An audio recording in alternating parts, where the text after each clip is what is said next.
Good afternoon everybody. We have started today at Sondela in the thorny bush of South Africa with some dugger boys and a little vervet monkey underneath the tree here. Looks like they're seeking refuge in the shade. My name is Kerry Dupree and I will be your naturalist presenter for the afternoon. With us on our MC team we have Tadiwa and Nadine, and on tech we have X. So just a reminder folks that this is a live and interactive experience. You can watch us on our app, and if you're watching this on our website, you can register to ask any questions, send through those comments. You can also use the QR code on screen, and we will also display the WhatsApp number. So there is also an option to send through your comments and questions on WhatsApp. I hope everyone is having a warm day today. It's a little bit warmer here today in Johannesburg. I must say I'm enjoying the nice warmer weather. It's been a little bit chilly, a bit cold, but yeah, it looks nice and warm here in Thorny Bush. If the buffalo are seeking refuge under these shady trees. And I wonder what this little mischievous vervet monkey is up to. Could be foraging down on the ground, getting up to mischief and mayhem, of course. I hope everyone joining us from all of our different locations today is having a fabulous Tuesday so far. Nice to see these healthy buffalo bulls that are here, obviously come down for their midday drink at the waterhole.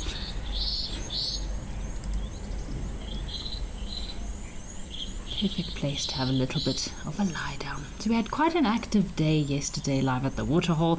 I will never forget those zebra and elephant. So we had a bit of a zebra and elephant brawl, or a bit of a battle of the beasts. So there were two elephant bulls over in Oldonyo in Kenya, and they were being challenged by a very thirsty harem of zebra. Well, actually there was a lot of zebras. There was probably a few zebra harems that all came together. They were obviously forming part of their migratory path, moving through, and the zebra were trying their best to chase off. They just wanted to have a drink, but the elephants did not want to disappear. So we had this back and forth for a good half an hour of these big elephant bulls trying to chase away all the zebra, and eventually it was I think the elephants were winning in the beginning, but then the zebra for quite some time managed to hold the pan, or hold their own at the pan. But as soon as a few more elephant bulls showed up, then the zebra had to disappear and wait in the distance. That's a lovely day today. We're getting some comments through from Mercedes Bean. Hello Mercedes Bean, thank you for joining us, and thanks for joining in the chitter chatter. Catherine is sending her regards through for the day. Fuzzy Dunlop, happy Tuesday. Fuzzy Dunlop, thank you for joining us. We had lots of viewers watching yesterday, so yeah, please feel free to send through those questions and comments. We had a really good vulture awareness day yesterday. I must say I really did enjoy chatting about all the vultures. Alright, speaking of Oldonyo, why don't we head across to Oldonyo and see what has arrived at the waterhole.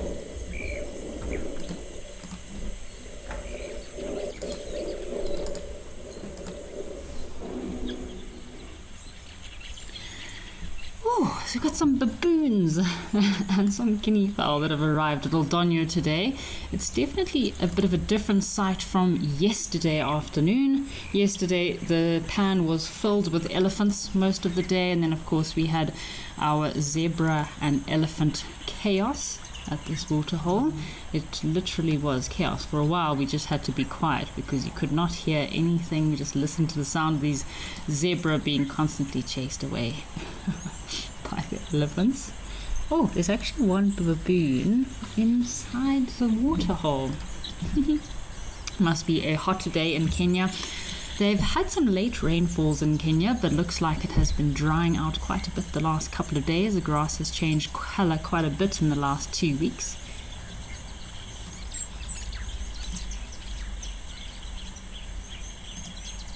So we have a question from Spas Inkov is asking if we know if we have big buffalo herds over at Sondela. Spas, I have seen small buffalo herds as well as a few buffalo bulls moving through, but I wouldn't be surprised if big buffalo herds did come through that area. You can see a lot of disturbance in that area where elephants have moved through, big buffalo herds. It's perfect habitat, and of course you do get the big five in that area as well. So I'm sure you would get big buffalo herds moving through there. Oh, check these baboons. You can sit and watch baboons for hours at a waterhole, can't you? This looks like the nice big male baboon that has just arrived with a big dog. I know at Lintore we've had quite a lot of entertainment by the baboons over in Lintore, also in Kenya. They definitely keep us entertained on those days when there's not too much else happening. Little guy's hitching a ride on his mother's back. So one of the theories as to why the Chakma baboons have those curvatured tails or curved tails, so in the male it is normally known as a sign of dominance, and also with the females a theory is that all primates' tails are used for balance as well, but a theory is that the baboons use that tail, the little babies, when they're on their mother's back as a bit of a balancing backrest. Oh, quite a big male eland has just arrived here, and my goodness, it looks like he's got a bit of an old wound on the side of his neck here. Could have been in a fight with some other eland bulls, maybe got punctured by a very sharp horn, which might have caused a bit of an infection on the side of his neck there, but it's quite an impressive specimen of a big male eland. I saw the other day, a few days ago, it must have been over the weekend, there was an eland that came here to this exact same pan, nice big bull as well, and he had a very fancy toupee on his head. He had stuck his head in a pile of grass somewhere or some bushes, and he arrived with a very fluffy headpiece. Quite impressive little decorative grassy headpiece this eland bull had on his head. So we've got some more comments coming through. Erica Oldno, thank you for your comment. Erica is greeting us from a very sunny Cape Town with a bit of berg winds, so please keep warm, Erica, in those cold, windy Cape Town days. I'm still in my slippers and as much warm clothing as I can. I think I was cold most of the day yesterday, so we've also been experiencing quite cold weather here in Gauteng, over in Johannesburg, and yeah, I've heard from a few people over in Zimbabwe as well. The weather's also taken a bit of a windy turn. So Ansi has sent through her comment. Good afternoon, Ansi. Thank you for joining us.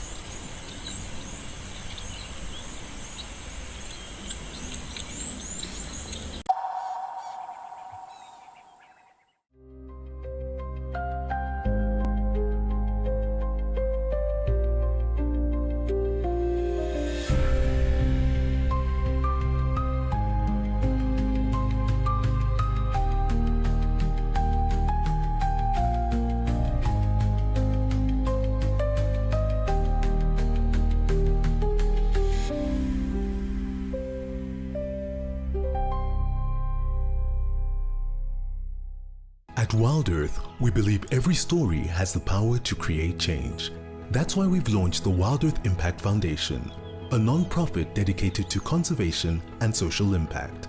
By showcasing conservation stories, we can change lives, protect nature, and empower communities. We have partnered with Empowers Africa to accept tax-deductible donations from US donors. Your donation will help fund critical programs that support our mission. Join us and be part of the change. My full name is Mpho Muthusi Tikani. Best part of my job is coming to see nature. Worst part of my job is logging. That's the worst thing ever, because you have to log amount of footage. You sit in front of that computer and yeah, you think of deleting the footage, but no, they need the footage. If I went a camel, probably a soccer player. I know some people don't believe me, but I'm very good, and I'm very fast.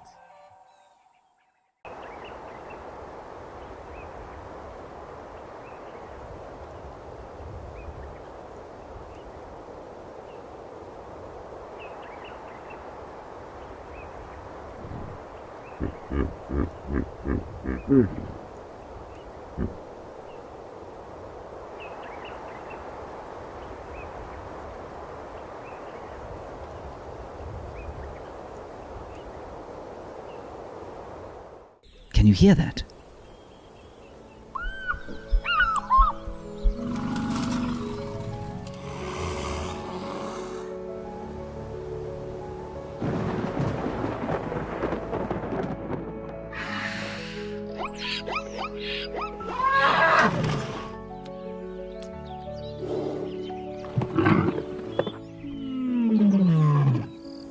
The wild is calling.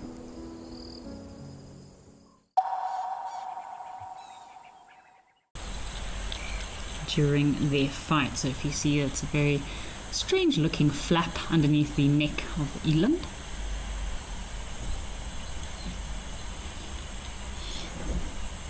Alrighty folks, why don't we head across to Simbavati and see what has arrived at the waterhole back in South Africa.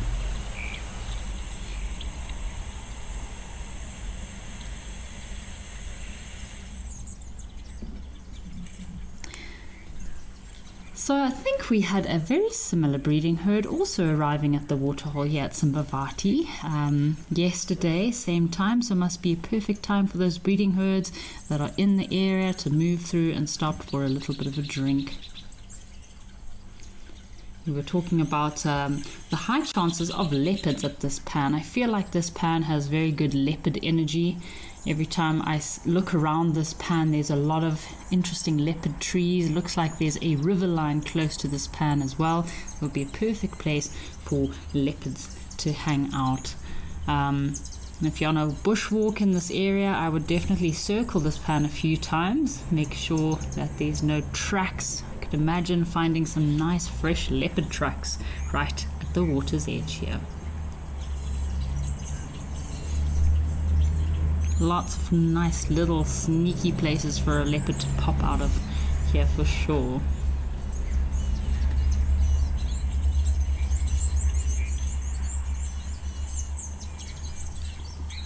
Trying to see if there's any tiny little baby elephants. I know the breeding herd we had yesterday, there was at least 2 quite small little elephants.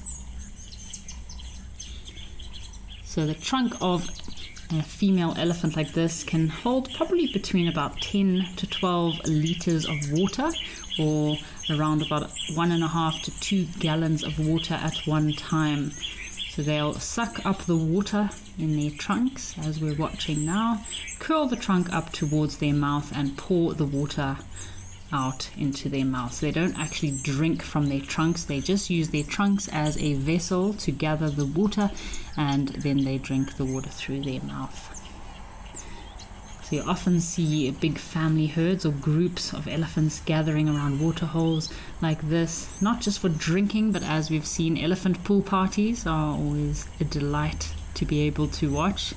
Just brings a smile to your face and a bit of a chuckle when you see the little babies swimming around at the water's edge. And also I love watching those big elephant bulls being completely submerged and playing with each other. They definitely bring out the inner child in each other when those big bulls play with one another. Elephants are very social creatures, so this meeting and greeting time that they have at waterholes is so crucial to their social development, especially for the youngsters.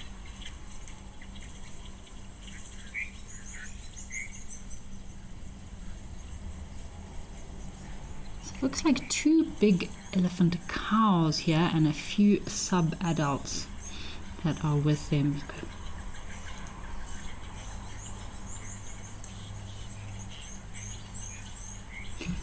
So got another comment coming through from Mr. UAE87. Says, yes, Kerry, we have seen wild dogs there. So Mr. UAE, I hope you're talking about the Simbavati. I know they do have wild dogs that frequent this area. So yeah, it would be epic. Imagine we got some wild dogs coming down for a midday drink. That would be pretty awesome, I think. I've never seen wild dogs on the Africam cameras, so I think it would be pretty cool to see some wild dogs. talking about epic sightings on the Africam cameras. If you go and head across to the Africam Instagram page, you'll see there was a really awesome shot of some zebra with a rainbow behind them. It looks like it's at Founders Lodge. They uploaded it a couple of hours ago. Really cool footage there of a double rainbow and a zebra over at Founders Lodge. So yeah, beautiful scene there. It's been quite a lot of activity recently, always on the Africam cameras. Lots of elephants as the dry season arrives. Of course, over at Camelthorn in Botswana, we've had lots, and Moella, lots of zebra and wildebeest all gathering. Some lion activity, and the sable were also at Founders Lodge about a week ago. So even though the water level is dwindling there in Founders Lodge in the Eastern Cape, still had some sable coming down for a midday drink. So lovely to see some sable over in the Eastern Cape.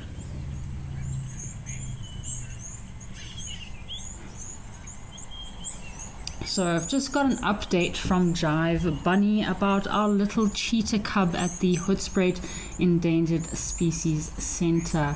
I was trying to find some information about that little cheetah. So it was Heidi, the female cheetah at Hoedspruit Endangered Species Centre, that her cub had a little bit of a tumble.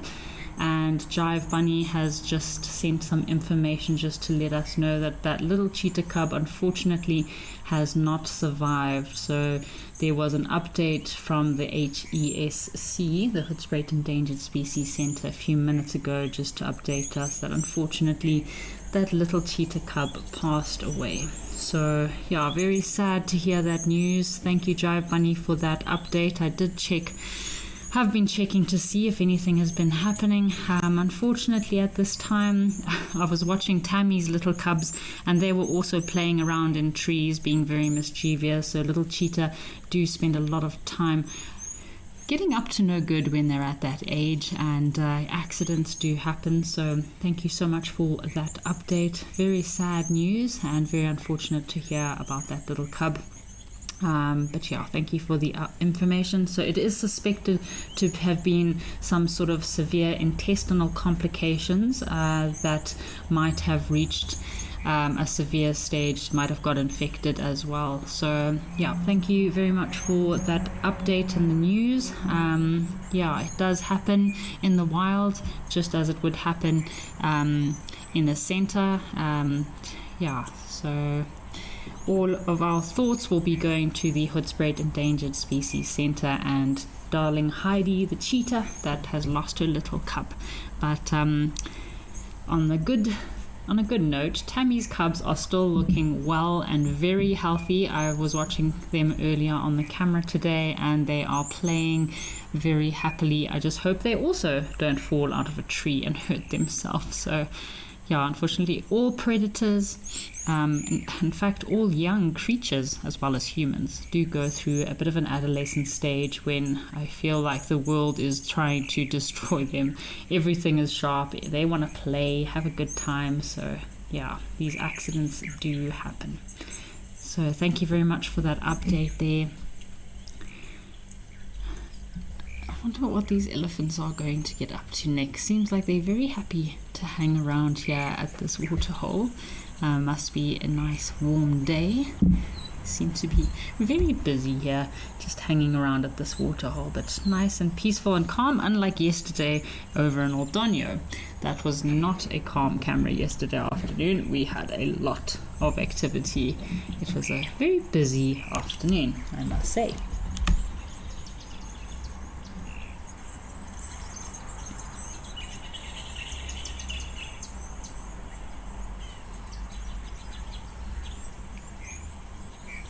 Lovely watching these elephants.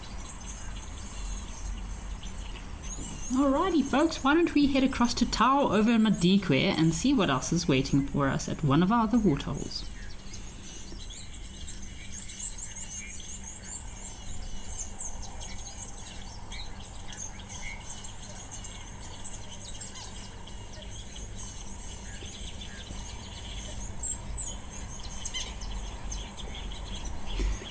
So what do we have at Tau today? So apparently there was a bit of love in the air with the crocodiles at Tau a couple of days ago. There was some crocodiles seen mating here at Tau. So yeah, maybe we will have some nesting crocodiles in a few months. I think nesting season in some areas does start from September to November, around September to November.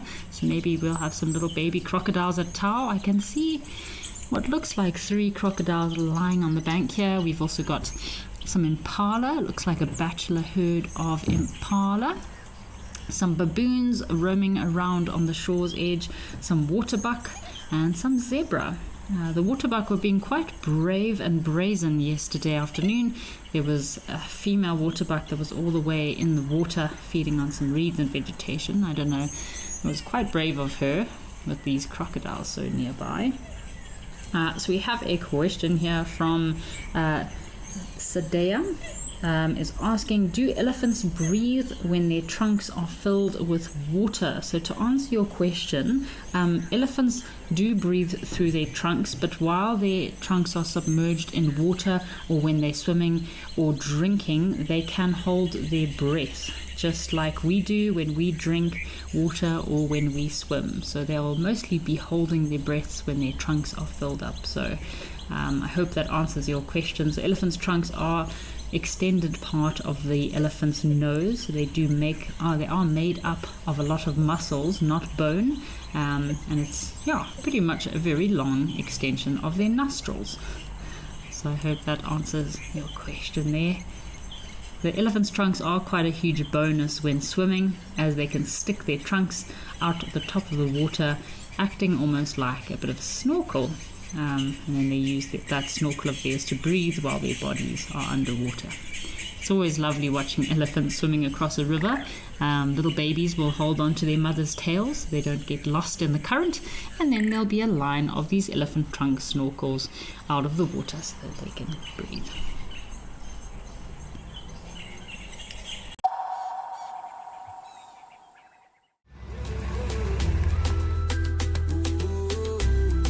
My name is Amy, and today we're going to be doing things a little bit differently.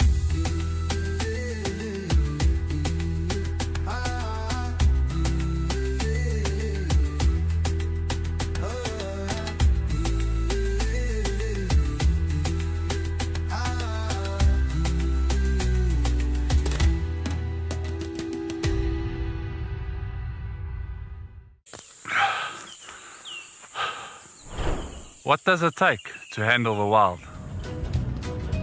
Balance. Determination. Focus. Yaku!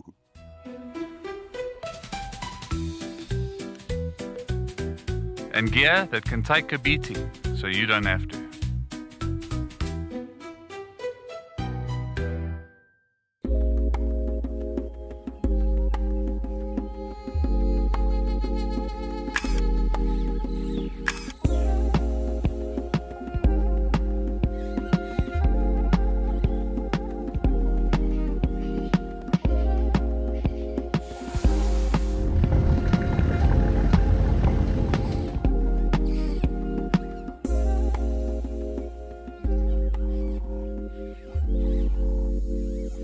Join our expert guides at dawn for a live, immersive safari as the bush comes to life. Found ourselves a chameleon, and look how he's changed color. Every sunrise brings new discoveries. Pound for pound, a leopard is one of the strongest cats around. Ask questions, share your thoughts, and connect with nature live and in real time. Great excitement, great happiness. Start your day with adventure. Out here, every wild moment counts, and as a Wild Earth explorer, you will not miss out. Watch the Wild Earth channel ad-free 24/7, and you can even rewind if you have missed out on something. Enjoy the behind-the-scenes video clips as well as fireside chat, or get the early offers on our travel experiences. It's the best way to stay connected and be part of the Wild Earth family.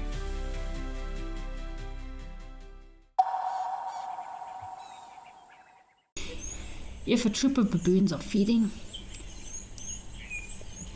and there's something disturbs them, any baboon will grab whoever's closest to them, whichever baby is closest to them, put it on their belly, on their back, and run away. So I've seen this happen with males quite often. So males can be quite protective over their young, and grab any young that might be close by in case of danger being near, put it straight onto their belly and run away with their little baby. Oh, a moorhen. We have a common moorhen just at the water's edge. I think I heard it vocalizing just now. We did have some shelled ducks that were down here at this waterhole yesterday, so maybe if we were lucky we'll also see those shelled ducks again.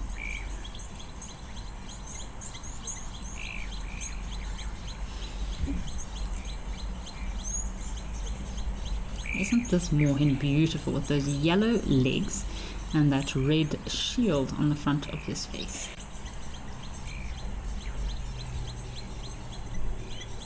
Seems to be a very healthy waterfowl population at this pan, so lots of green vegetation, perfect habitat for some very interesting water birds.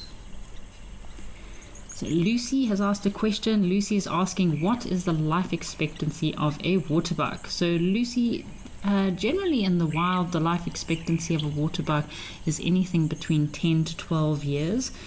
Some factors that might influence their lifespan, of course, will be predators. The main predator of waterbuck are lions, leopards, hyenas, and as we mentioned earlier, crocodiles, especially at this waterhole. But drought, areas that experience extreme drought conditions can reduce their lifespan as well. But in captivity, a waterbuck have been known to live up to about 17, 18 years because they have consistent and reliable food source and don't have to worry about predators. Some allo grooming here going on between these baboons. Quite interesting, the social bonds of a troop of baboons. So you'll often see the younger baboons will spend some time, I guess you could say, sucking up to the older males or older individuals in the troop, and they'll go and spend some time grooming those older males just to win a bit of favor, show their respect, or if they are in the dog box, maybe to get themselves out of trouble. Sometimes these baboons get themselves into quite a lot of trouble, and you hear lots of screaming and shouting from the trees. Looks like we have a few younger male impala here. Haven't seen some females around for a while. Seems to just be all the males hanging out here. There's normally a wildebeest on the water's edge. One territorial male wildebeest. Haven't seen for a while.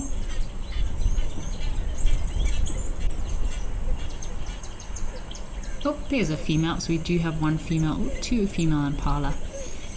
So quite interesting. I don't know if any of our viewers have ever seen a female impala with horns. So recently in Wangi National Park, I saw a female impala that had horns. So quite unusual sighting, I must say. So she's quite a well-known female. So it's not, obviously in females there is in impala there's a large sexual dimorphism between male and female impala. The males have horns, females do not have horns, but it can happen. Sometimes you get these very rare mutations or deformities where female antelope that wouldn't necessarily have horns then have cases of growing horns, and it can be also due to some sort of hormonal imbalances, which does happen from time to time. So it is very rare and uncommon, not a normal occurrence, but pretty crazy to see a female impala with some small little horns. So Nikki is asking a question about why are the zebra alone. So Nikki, I think there were 3 zebras, so it could be a very small harem of zebra. You do get solitary male zebra that might be on their own from time to time, but I think there was at least 2 or 3 zebra that might have been there just on the other side of the pan. So have a look here. These baboons are rummaging through all this elephant dung. So elephant dung can provide food to many other creatures. I've seen baboons feeding on elephant dung. You get squirrels looking for those nuts and seeds. You get spurfowl also rummaging through their guinea fowl, looking for any little nuts and seeds that might be remaining. I've seen palm nut vultures also feeding on, looking for food or fruits, remaining fruits inside elephant dung. Fish will also feed on elephant dung. Elephants have such a poor digestive system, so that means that once an elephant has left its remains, there's so much food that is then provided to lots of other little creatures.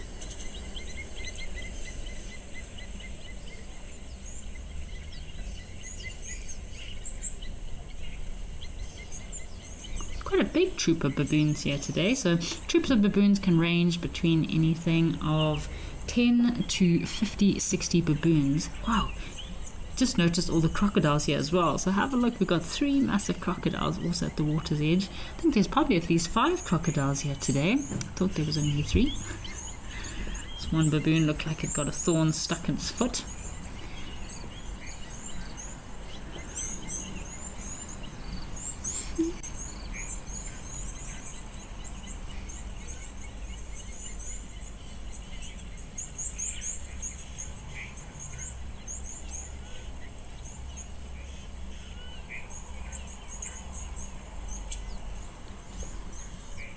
There's a tiny little baby baboon just off to the right here.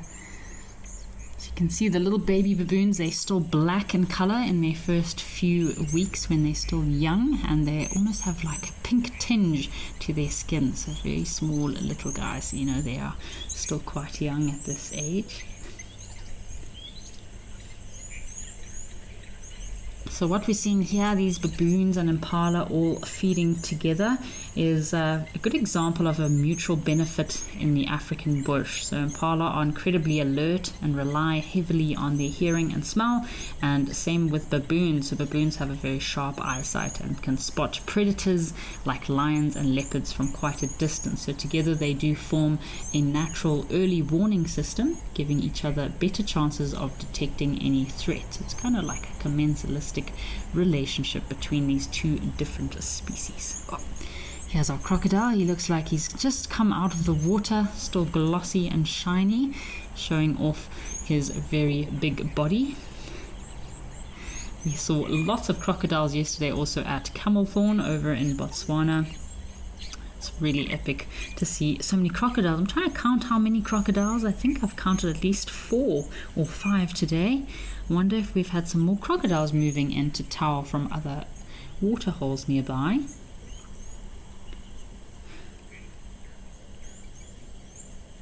So Spas Iankov is asking about palm nut vultures. So Spas is asking if you can find palm nut vultures in Zimbabwe. So Spas, palm nut vultures don't generally occur in Zimbabwe. I know in South Africa you can find them in places in coastal regions and lagoons. For example, St. Lucia, Richards Bay. I think there might have been 1 or 2 sightings that I've heard of palm nut vultures in Zimbabwe, but it's maybe a lost individual that was very, very far out of its range. So you don't generally find these palm nut vultures Spas in Zimbabwe. They like to hang out in very coastal regions. Of course, they are restricted to areas with lagoons and those palm trees, because a majority of their diet, palm nut vultures' diet, is nuts and fruit, especially those nuts from the palm trees. Although I have seen these palm nut vultures scavenging, so they can scavenge. I've seen them hunting fish in small puddles, dwindling puddles. As I mentioned, they'll often dig through elephant dung to find any grubs or little creatures inside the dung of elephant. So yeah, I hope that answers your question there. So Catherine has sent through her comment as well about a female impala in the Pridelands that apparently had horns, that was seen a few times on Wild Earth while Wild Earth was broadcasting in Pridelands. So thanks for your comment there, Catherine. Nice to know that there are a few more other very odd and unusual female impala that do have horns in South Africa. One of the reserves that I worked in KwaZulu-Natal, white elephant private game reserve on the Jozini River, on the Jozini Dam or Lake Jozini. The owner of the property was a collector of very interesting specimens of animals with horns. So he had some quite unusual duiker species. I've seen some unusual duikers with horns that should not have horns. So yeah, again, as we mentioned earlier, female antelope or animals that have horns present, it could be some sort of a deformity or a very strange hormonal imbalance that causes these individuals to have horns. So just like with waterbuck, these female waterbuck do not have horns. Males should have horns. In some cases, I know I've seen an eland with 3 horns. I think there's a few very strange eland over in Mabula that do have more than 2 horns, so 3 or 4 horns. I've seen that present as well, and again, could be an abnormality, deformity, or a hormonal imbalance.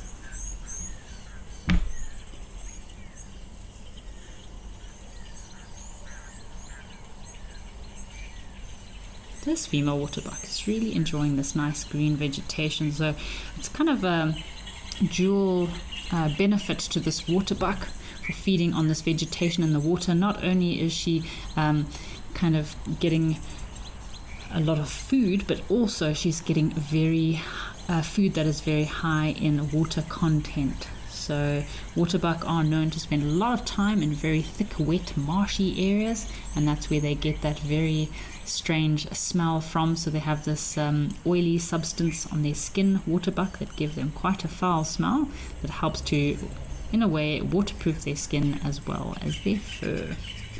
So waterbuck do prefer lush green grasses, reeds, and vegetation that is near a water source. So it's more nutritious and softer for them to feed on, giving them more benefit. Our male waterbuck didn't look very active. Looks like he's quite calm and relaxed there. Right, folks, let's head over to Stony Point and see what's happening with our penguins.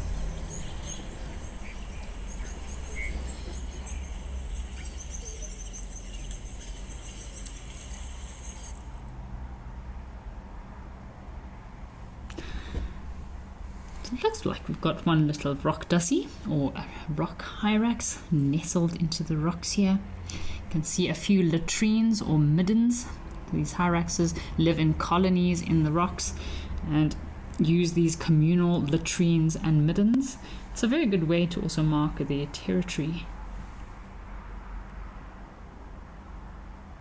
Wonder if he's looking out for any danger, any prey that might be out there. So these hyraxes, they've got so many modified parts of their body, and that's in order to survive in the conditions that they survive in.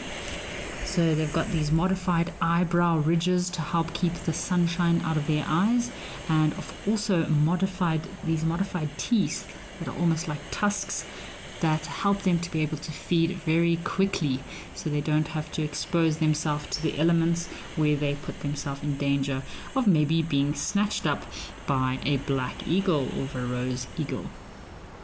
I think there's another hyrax just off to the right, also napping, having a good suntan in the rocks there.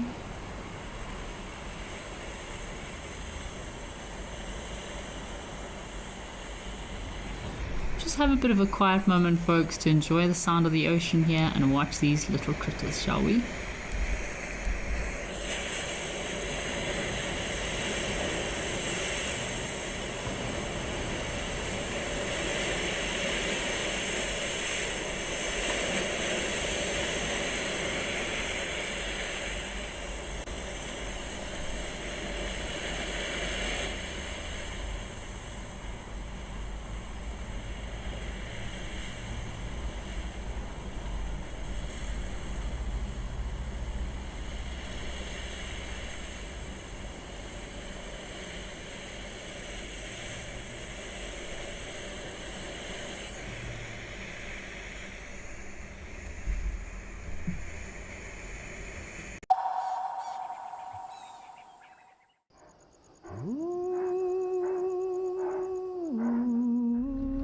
Now this leopard that we're looking at is known by the name of Hlalamba.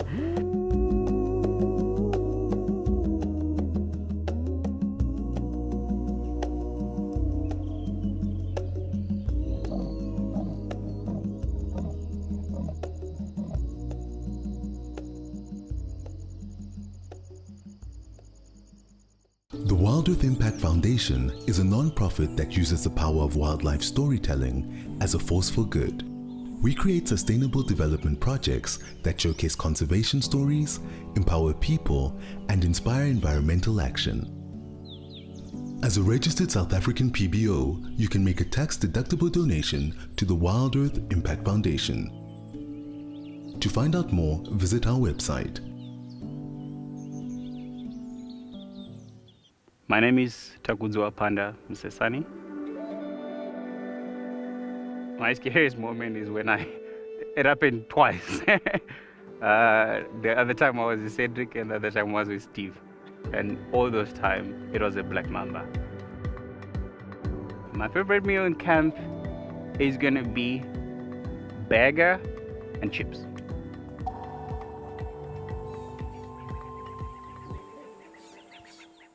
Join our expert guides at dawn for a live, immersive safari as the bush comes to life. Found ourselves a chameleon, and look how he's changed color. Every sunrise brings new discoveries. Pound for pound, a leopard is one of the strongest cats around.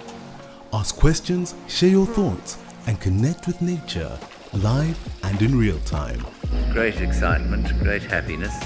Start your day with adventure.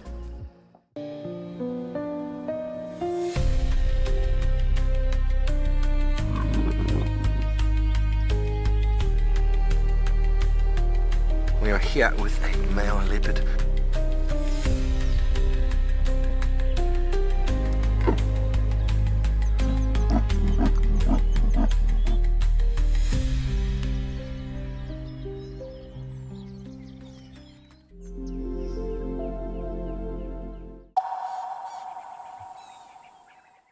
Away from the penguins if they get a chance. They are very cute and fluffy, I must say.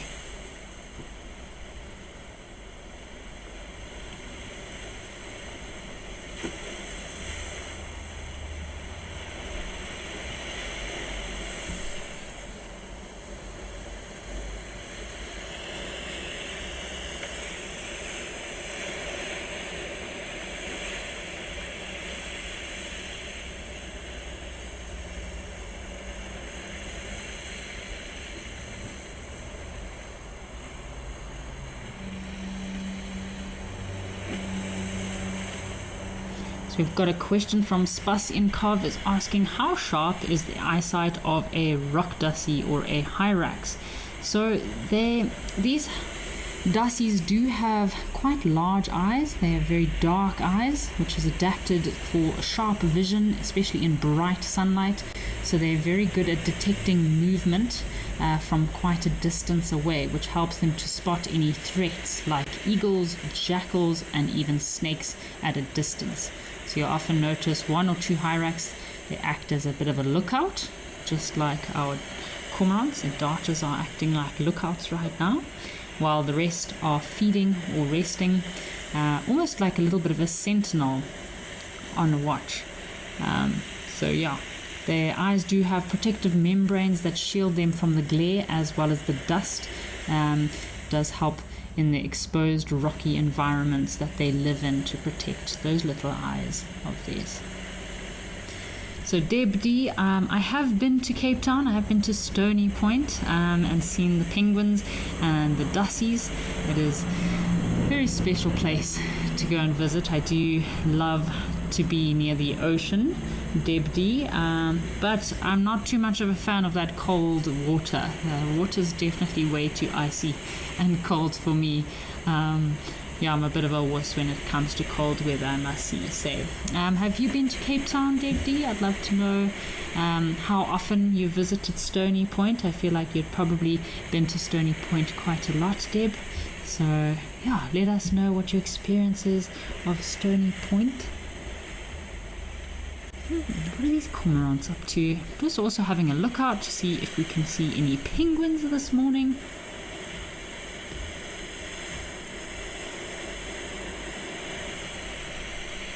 Looks like the cormorants are out and about from their fishing escapades. Lots of kelp has been washed up as well. You can see often in Cape Town. I was quite surprised the first time I went to Cape Town to see the kelp that gets washed up on to the beaches.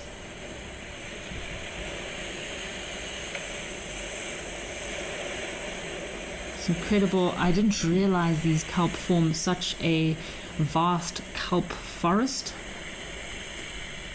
under the ocean. Get lots of kelp washing up, so important for the ecosystem.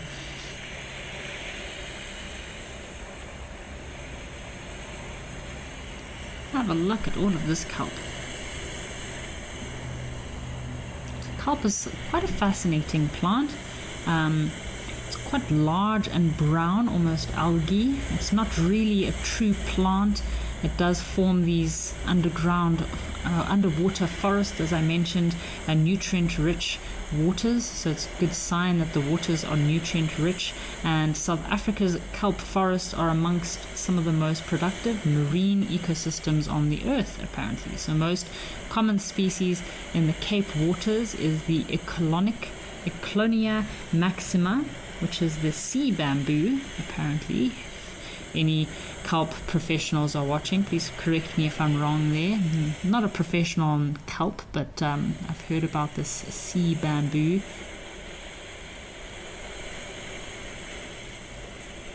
Alrighty, we got some penguins here, but let's head back across to El Doño and see what's just arrived at the waterhole.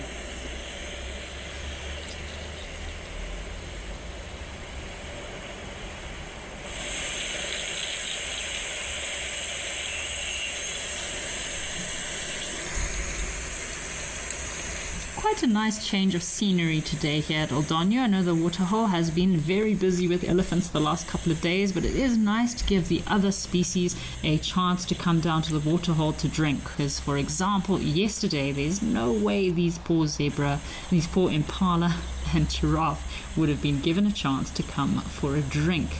It was just overrun by elephants and zebra. Absolute chaos. So the giraffe here at El Doño are mostly the Maasai giraffe, which are recognized by their jagged irregular spot pattern. They are amongst the tallest species of giraffe and also one of the most endangered. This looks like a male giraffe that is coming to join us. He's still got quite fluffy ossicones, so it could be a young male. Seems a little bit nervous. Shame, there was about 3 or 4 giraffe yesterday that also just could not get a chance to come in for a drink. Oh, hang on, it could actually be a female. Yeah, those ossicones are quite fluffy to be a male, so it could be a female that just has thicker ossicones than normal, but I think she suspects that we are watching. A very suspicious look in her eye there.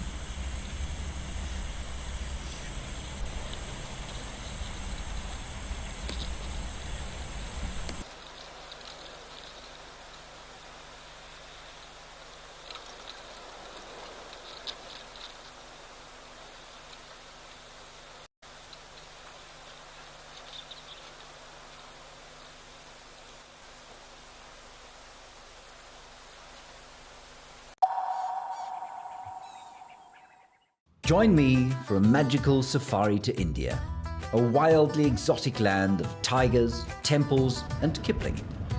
To start, we'll head to Pench and then to Doba to look for the famed Bengal tiger, as well as deer in the dappled forests, sloth bears and countless birds. We'll stay in stunning eco-lodges that blend luxury with a light footprint. Our Indian adventure culminates in Agra with a sunrise visit to the Taj Mahal.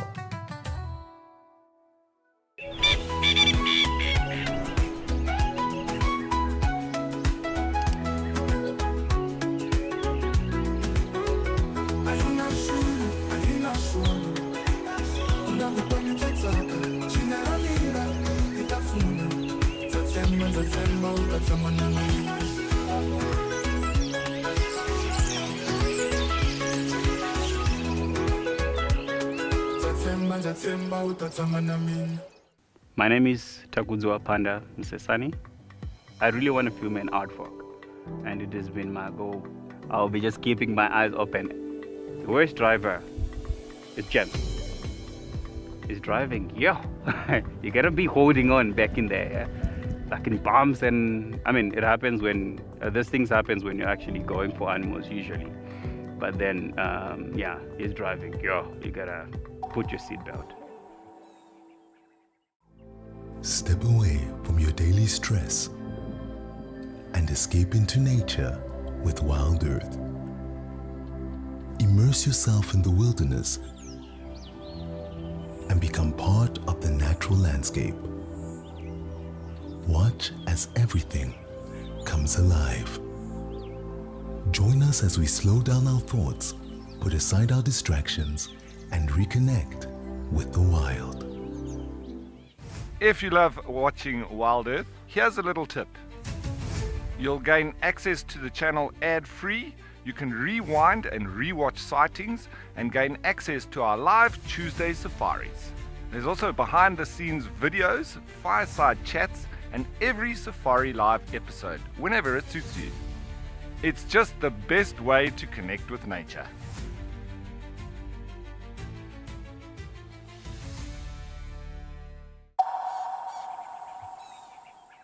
Head to probably from previous injuries while trying to fight with other dominant males. So yeah, a very good way of differentiating between male and female giraffe is generally those ossicones as well as the size. So male giraffe, I find their necks tend to be much thicker than that of the females. Again, a result and also very good kind of advantage to the male giraffes. The thicker their necks are, the stronger they are while fighting with one another and more dominant. There we go, our female giraffe has finally become comfortable to come for a drink.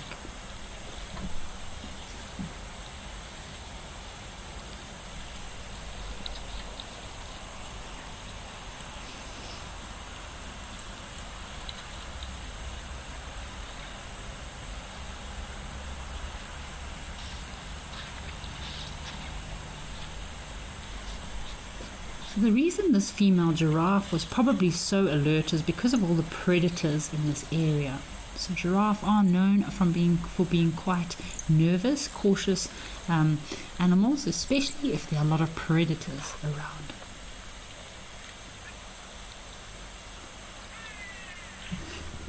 So we have a question from Eagle Lover. Eagle Lover is asking if I have spotted the Obama again.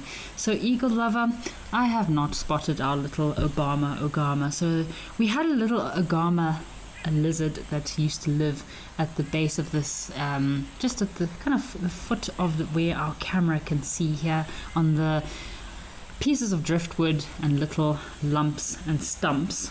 Unfortunately, one day we had a lizard buzzard that came in. He flew in from nowhere and made a bit of a kill. So we were debating whether our little Agama lizard had been taken by the lizard buzzard. I have not seen our Agama since that day, but we'll keep our eyes out. Maybe he just went on a nice little Agama holiday somewhere and changed territories or moved into a new area, or was just away for a while. So we'll keep looking for our little Agama. Maybe we will see him one day again. This female giraffe is still very skeptical, wondering what is going on around. She may be worried. Maybe she can smell if there's lions in the area. Maybe she can smell there's some predators around.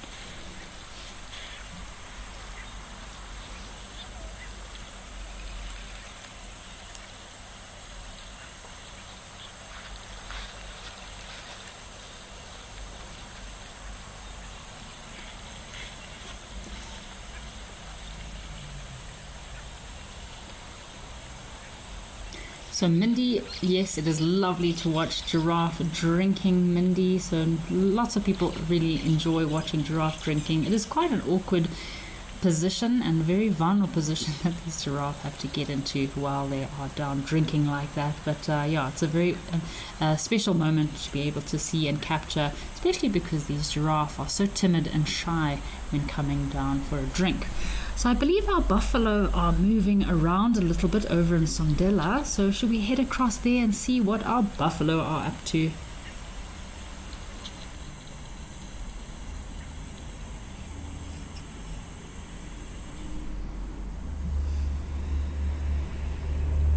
So these old buffalo bulls, or also known as Daga boys, the mudmen of the African bush, would not want to bump into these buffalo bulls while on a bushwalk. They can generally have quite bad attitudes, can be quite aggressive, very famously known for killing many people in Africa. So if you're on a walking safari, you need to be very cautious of these guys. You can have amazing sightings of them if you're downwind. Maybe the buffalo are having a mud bath or in a bit of a mud pool, relax somewhere. But if you catch a buffalo bull on the wrong day, he might be quite bothered by your presence. So you have to give these guys lots of respect.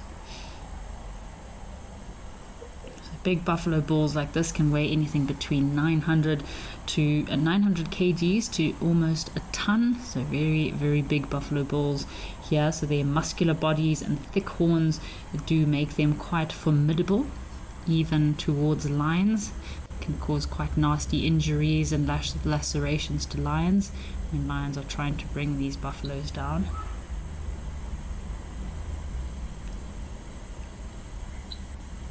Buffaloes will use their horns quite a lot in dominance. We were talking about horns earlier and the significance of horns, especially in male antelope. So buffaloes, they'll use those horns in dominance displays in order to have access to the females.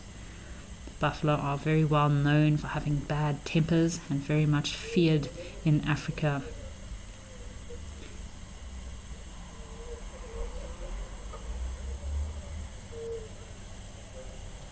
So dominance in a breeding herd, so there's different social structure of buffaloes that you'll get. Obviously you get the big breeding herds that might have a few bulls within those herds, and then of course you get these solitary Daga boys, or the older bulls that have then been kicked out of the herds and now are on their own. So they sometimes form these little bachelor groups, anything between solo individual bulls on their own and 3 to 4 or 5 individuals. And the males within the herds will also fight for dominance and display strength in order to climb that social ladder within the breeding herd. I wonder where our vervet monkey's gone to. So we did have a vervet monkey that was roaming around on the ground here earlier. Might have disappeared into the tree to return to his duties, probably being a sentinel, looking out, or a scout, looking out for any leopards that might be lurking.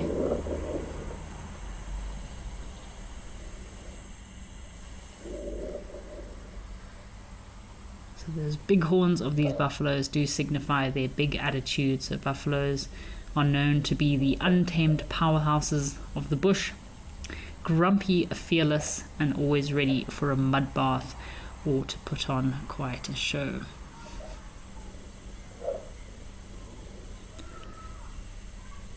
Lots of lion versus buffalo videos out there, and sometimes the lions come off second best compared to these buffaloes. I wouldn't want to get into an altercation with a buffalo.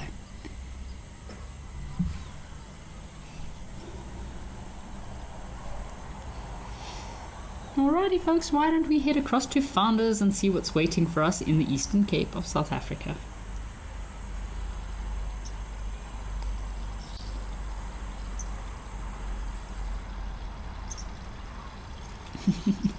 So I mentioned about the incredible double rainbow that they had the other day here at Founders Lodge in the Eastern Cape. So if you go across to the Africam Instagram page, they recently posted a really beautiful silhouetted video of a zebra with 2 double rainbows behind. So really cool sighting they must have had there the other day. I don't think that double rainbow brought any rain. Waterhole still looking dry. Does look like we've got some giraffe that have also joined us today. Maybe if we're lucky they'll come for a drink and our pair of Cape wagtails. This is the popular spot for the rhinos to come down. There's a female rhino with her little one, her calf, that often come down to the spot for a drink. Don't know how much longer this pan will have water. It has dried up quite quickly in the last few weeks.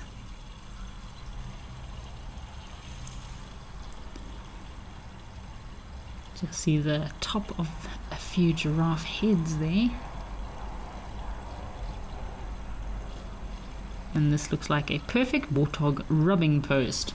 After they've had a nice mud bath, lovely spot for the warthogs to come and scratch off all that mud. So here we go. This is a male giraffe. We were talking about the ossicones and the sexual dimorphism between male and female giraffe. So yeah, you can see this male's ossicones a little bit thicker. It could be a younger bull, but not as much hair as that female giraffe we saw earlier in Oldonyo.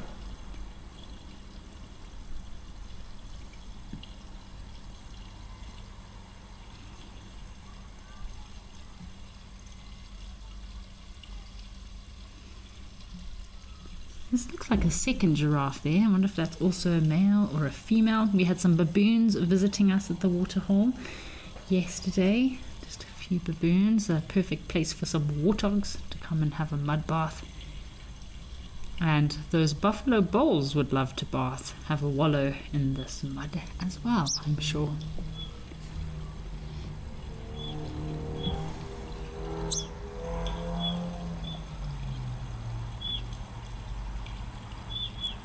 This also looks like a male giraffe, so have a look at his ossicones there. I think these are two young male giraffe. He looks like he's being groomed by an oxpicker. Could be a red-billed oxpicker there, giving him a bit of an afternoon groom through his mane.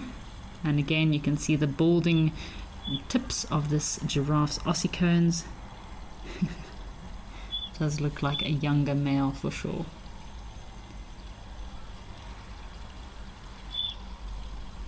Trying to listen for the sound of those Cape wagtails.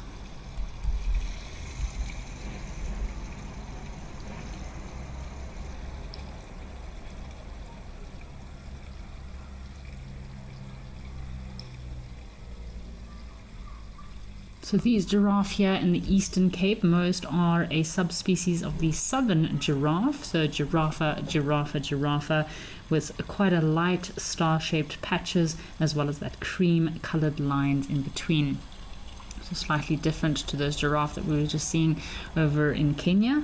So even though the climate and the vegetation here in the Eastern Cape is different to the typical savanna habitat that these giraffe would normally live in, they have adapted quite well to feeding on the thickets and this bushveld in these open savanna grasslands of the Eastern Cape. The giraffe are quite a big draw card for ecotourism within many regions. In fact, it's besides the big five, magnificent seven, giraffe and zebra are definitely one of the top species people would travel to Africa to come and see. A lot of people love to come and find giraffe and zebra once they have seen their big five.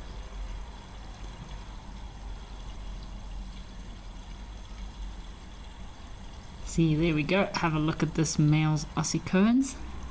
Quite thick compared to that female over in Aldonyo. These are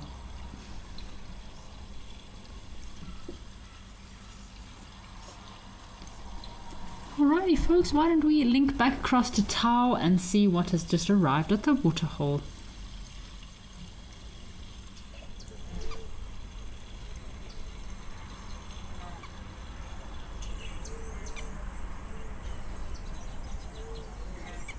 Looks like a nice herd of wildebeest have just arrived here. Lots of juveniles, lots of youngsters. This wildebeest is enjoying himself in the mud.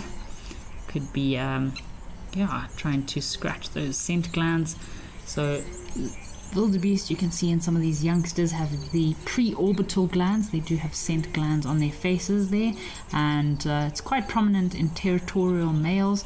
You'll see them often rubbing their heads into trees or bushes. Shame BK and I saw a lot of trees that had been destroyed by wildebeest, territorial male wildebeest, trying to mark their territory, putting their scent all over these small little trees that, probably because of all that testosterone running through their brains, the tree came off second best. So wildebeest are key grazers, especially in areas like this in Madikwe. They do help maintain the grassland balance, preventing overgrowth, as well as supporting predator population like lions, hyenas, and wild dogs. And as we mentioned earlier, the crocodiles do provide food for these crocodiles here at the pan. What is this wildebeest up to? The breeding season of these wildebeest is usually in November to December, especially in southern Africa. And in Kenya at the moment, the migration is happening, so lots of updates from Kenya. Incredible seeing all those wildebeest crossing in the Mara there. Let's have a listen. I think some of the youngsters are vocalizing. Young wildebeest calling.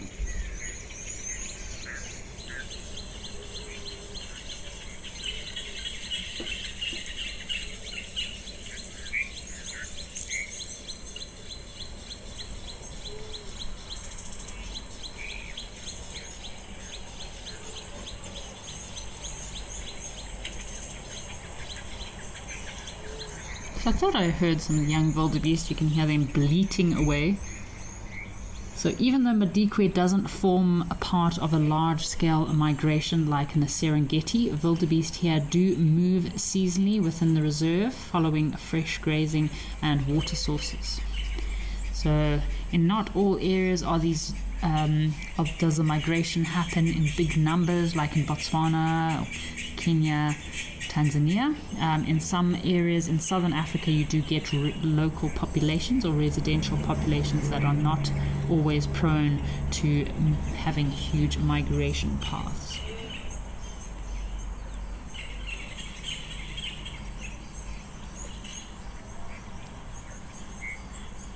So Deb D is sent through a question. So Deb is asking, were you here one of the days we saw sable here at Tau? So no, Deb, I don't recall ever seeing sable here. It must be quite a rare sighting to see sable here in Tau. What a cool sighting that must have been. I know there was sable, as I mentioned, you do see sable over at Founders Lodge in the Eastern Cape. So yeah, I'm not aware of any sable that I've seen here, although apparently they do occur on the reserve. They are a prize sighting, so quite a rare sighting to see sable over in Tau. Oh, bit of chaos. It's broken loose.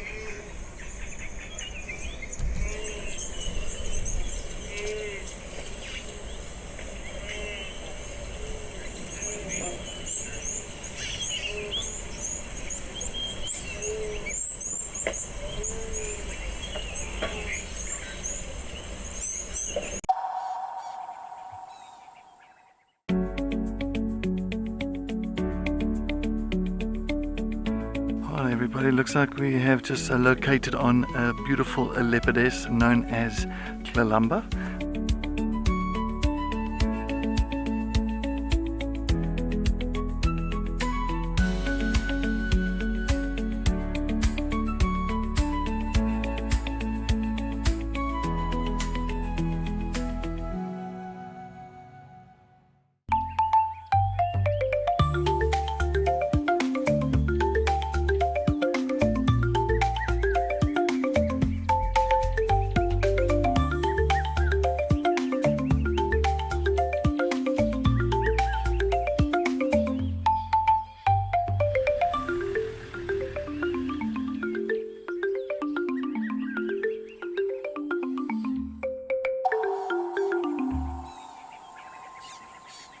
Full name is Maxine Gaines. Most people that know me really well call me Max. I'm a mum. I have two boys. One is 16 years old and one is 14 years old. I'm a very very proud mama of my 2 boys. I've just always been passionate about leopards. I'm passionate about their conservation. I'm just passionate about everything to do with leopards. I love them.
Much, but it has been quite a busy day today. We've had a few Duggar boys over in Thorny Bush. We've had lots of giraffe activity here in Kenya, in Oldonyo, as well as at Founders, also zebra at Founders, and lots of activity today over at Tau in Madikwe.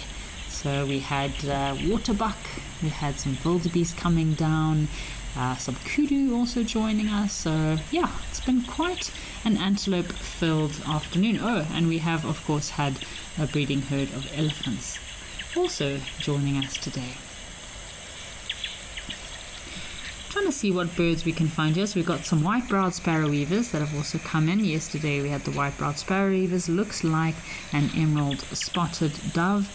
I would love to see some of these epic little widers that live in Kenya, and we haven't seen our sacred tree birds for quite some time either.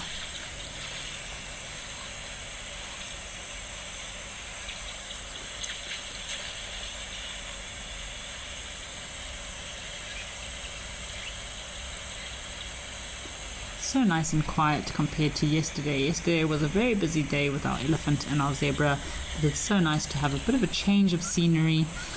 Have these 2 very skittish and shy female giraffe come down for a drink.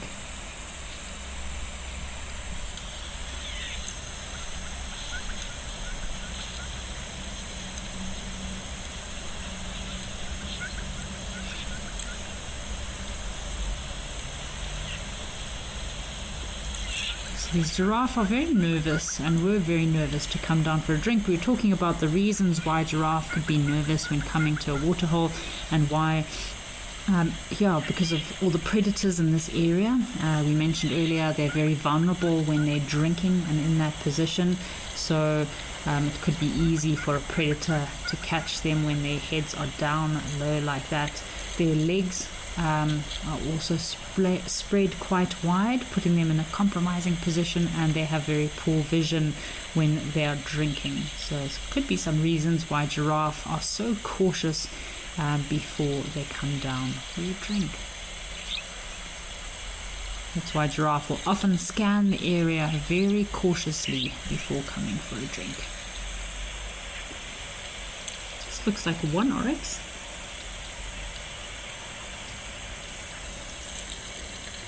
Then those nasty sharp horns. I would not want to get into a battle with an oryx. Such incredible survivors of the arid world, these oryx, so they can survive in very harsh and dry environments.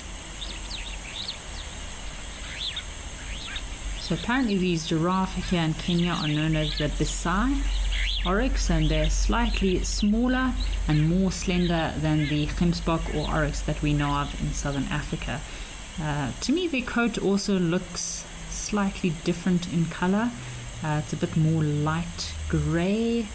They have slightly different markings than the oryx or Gemsbok we know of in southern Africa. So both male and female oryx do have horns, very long spear-shaped horns. perfect for defending themselves against predators.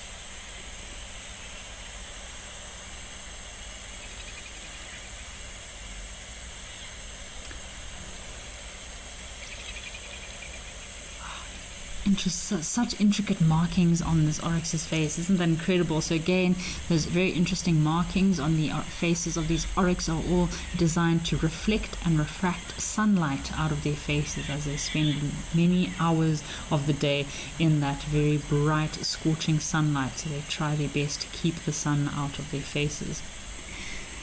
So Tinus is asking, do you ever see the blue spotted dove? So Tinus, the blue spotted, obviously the emerald spotted dove is a lot more common. They are commonly known to hang out in more open savanna areas at waterholes, but the blue spotted dove is quite shy. They generally tend to hang out in more forested regions, so thick vegetation. The only place I've seen a blue spotted dove in southern Africa was in Nyanga in Zimbabwe and in the forests of the Congo in Onsala. So folks, I think our buffaloes are moving around a little bit, so let's head back to Serondella and see what's happening with our buffalo.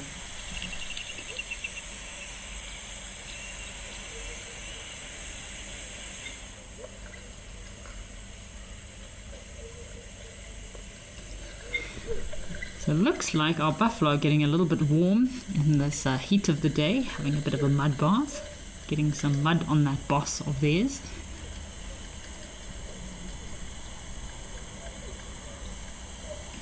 Come down for a bit of a drink. So these buffalo could spend the whole day hanging out here at this waterhole. Looks like the two bulls might have been fighting a little bit, or maybe they both just had their bosses in the mud. Perfect place for buffalo to spend an afternoon.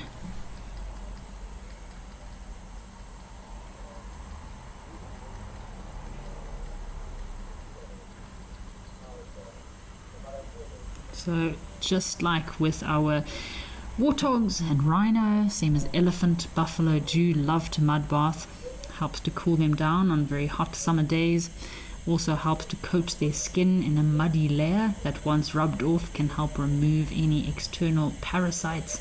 Buffalo are known for lying for hours on end in a little muddy puddle. So it does act as a bit of a natural insect repellent.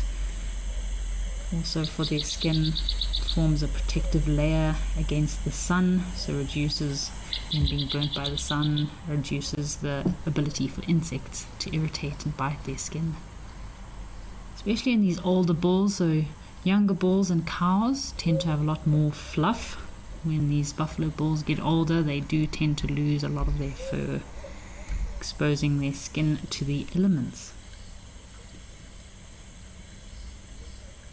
So Dark Mane Lover has sent through a comment. Apparently Dark Mane Lover loves an oryx. It is your Dark Mane Lover's favorite antelope, is because of those long horns and markings. So yes, Dark Mane Lover, I agree with you there. Oryx, I just like their stripe patterns. They've got such interesting, those black stripes that they have on their faces. Those very long spear-shaped horns of theirs. They're very elegant antelope for sure. We just were watching some oryx over in Old Donyo, just hanging out at the waterhole, and it was a very good specimen of a male oryx. I think at Mabula, BK and I had great sightings of little baby oryx frolicking and playing in a thicket the one day. It was I think we sat there for at least an hour watching these little oryx running in and out of this thicket, playing with one another in a little bit of a nursery. So a very cool sighting there of little baby oryx.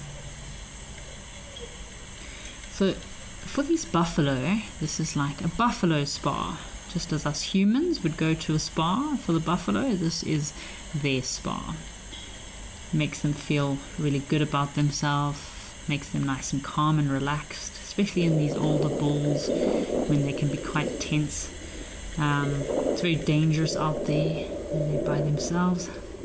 So this water, the mud, calms them.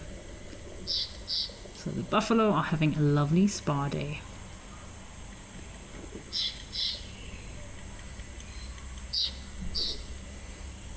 Don't see any ox pickers. These buffalo here, looking to see any ox pickers. Normally a good warning sign. If you're in the bush and you want to make sure you don't bump into any dangerous animals, ox pickers are a very good thing to listen out for.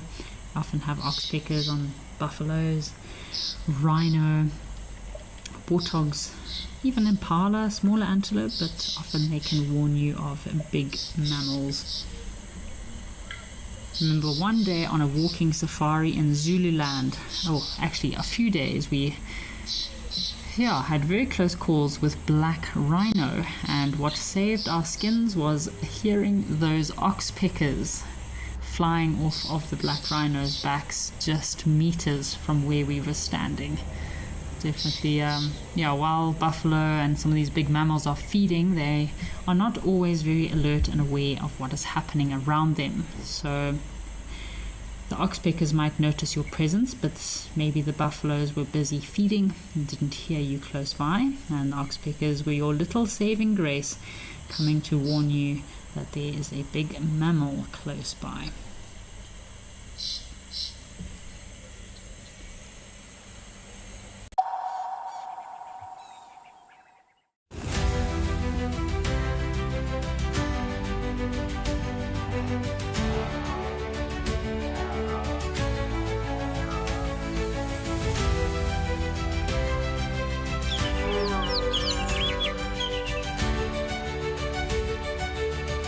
This is an unbelievable afternoon.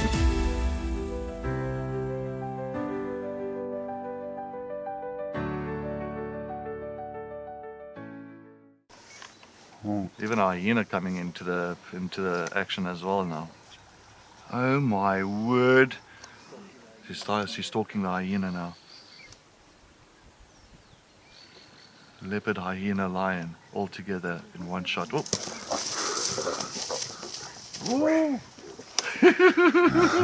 This is action-packed.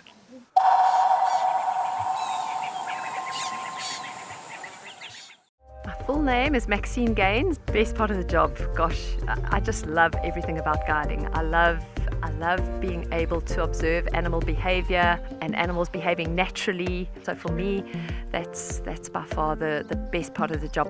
And so what we do here at Wild Earth is develop those connections with the people that are viewing, and maybe just light a little spark that says, you know what, I want to be involved in protecting this ecosystem.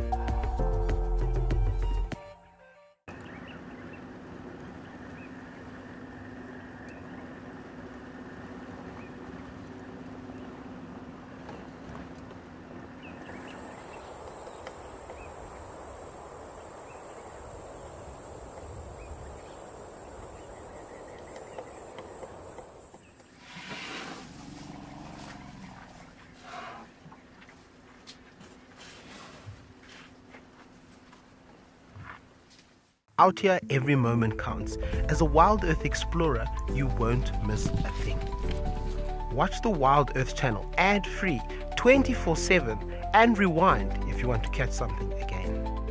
Enjoy behind-the-scenes videos, fireside chats, and early access to travel offers. It's the best way to stay connected and be part of the Wild Earth family.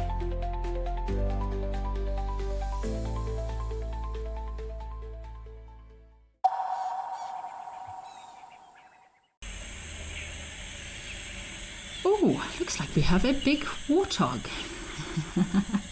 It's a very big male warthog.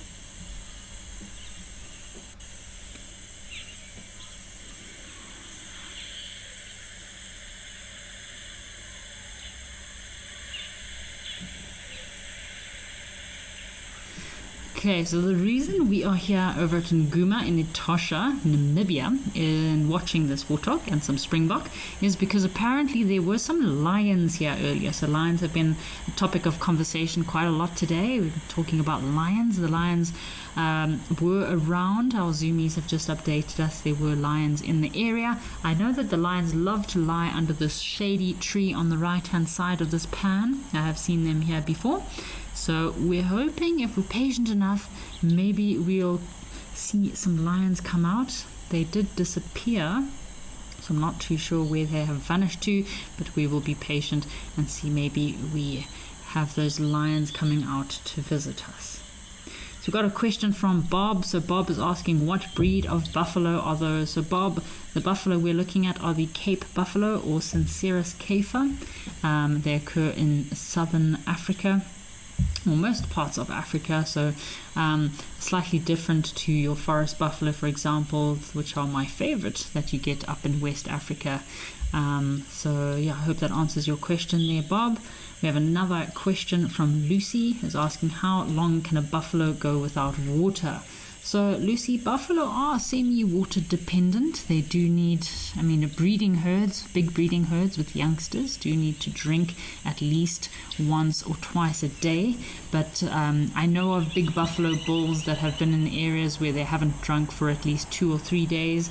But the breeding herds need to drink at least once a day. But the bachelor bulls can spend at least about 2 or 3 days without having access to water. But often the habits of buffalo bulls or buffalo herds, which is quite cool, as well as the bulls, is you'll often get them coming down to your waterholes late hours of the afternoon as the sun is setting, early hours of the morning. And wherever those buffalo herds are moving, the lions are never far behind. So in Wangi National Park, it's Safari Lodge there, we've got the One Africam camera. You often get those buffalo herds coming down with the elephants late afternoon. It's a really special sight to see with that sun setting. And living and working in that area, once you hear those buffalo coming through, the lions often are following close by. So if the buffalo arrive late afternoon, the lions are often close by and will be vocalizing near that area. So Erica, yes, this warthog is quite a big male warthog. I'm quite impressed by how fluffy he is as well. So he doesn't have very big tusks, but his body size is quite big, and he would make a great snack for those lions if they were close by. So better be very careful, because lions love to eat warthogs. Warthogs are on the menu of many predators. Leopards also love to hunt a warthog, and of course, if wild dogs get hold of a warthog, it will be gone in minutes. So yes, this warthog better be very careful. And at a waterhole, when animals are distracted, is a good time for predators to sneak up on them and make an easy kill. As we spoke about with the giraffe earlier, when giraffe have their heads down, their vision is compromised, same as other antelope at the waterhole, or even a warthog having a mud bath, making all that noise. He might not hear a lion sneaking up behind him. So Catherine, thank you for your comment. Yes, this is a beautiful view here over in Nguma in Etosha. Quite a different habitat to the rest of our cameras that we've been watching. Oh, hello, Mr. Wildebeest. So Deb D, yes, we've been speaking about commensalistic relationship between different interspecies relationships, and as you mentioned, you would imagine the other animals will alert if lions are close. So the warthog is very lucky today because there's lots of other antelope around. We've got a springbok and we've got lots of wildebeest. So if there was a lion around, hopefully the warthog would be alarmed and alerted by the other antelope that are close by. So looks like our warthog is getting ready to have a mud bath. So just have a bit of a quiet moment here just to enjoy this incredible view and watch our warthog having his spa day.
Just enjoying watching this little warthog have a great spa day.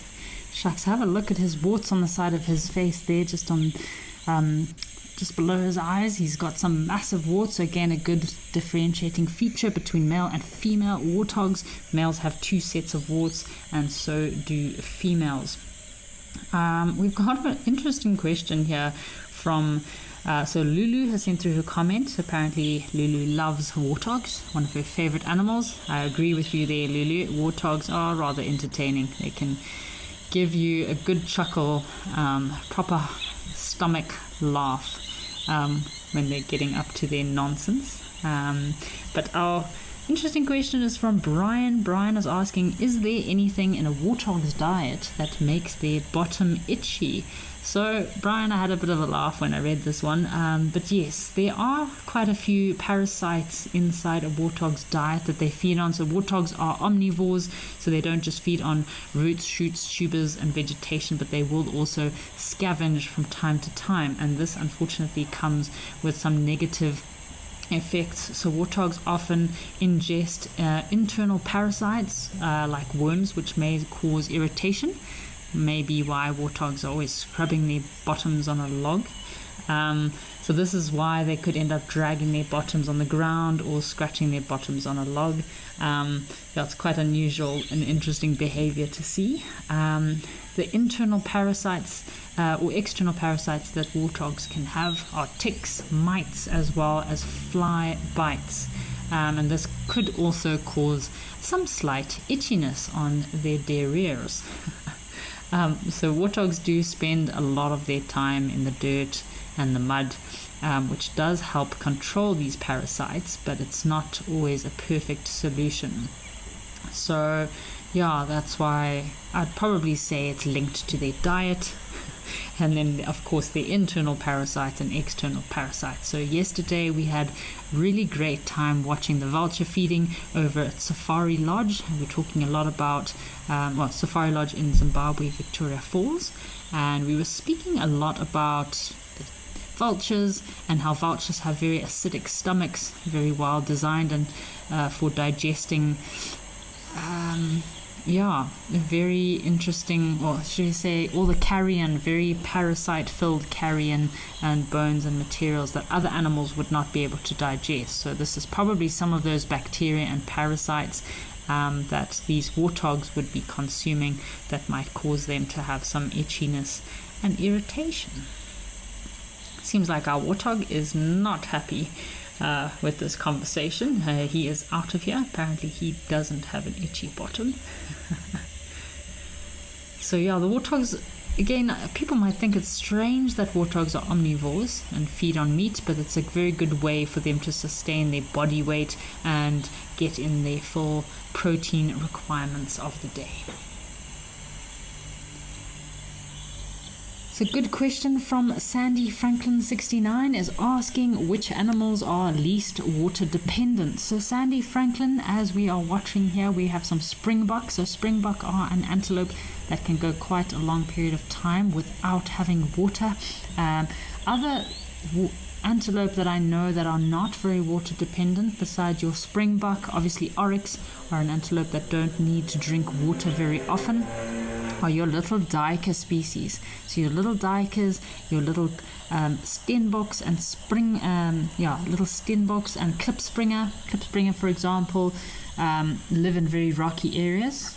They don't always have access to water. They sometimes get a lot of the water that they need from the food that they eat. So we were speaking about a while ago about oryx and how oryx have also adapted to feeding on tsama melons. And those tsama melons, of course it is from the watermelon family. Actually, watermelons have been kind of evolved from tsama melons, very high in water content. So these oryx and even tiny little antelope will feed on these little melons and roots, shoots and tubers that are high in water, so as to provide themselves with some water, because some of these little antelope, like little stenbok, can go for weeks without drinking water, but they still get a lot of water from their food.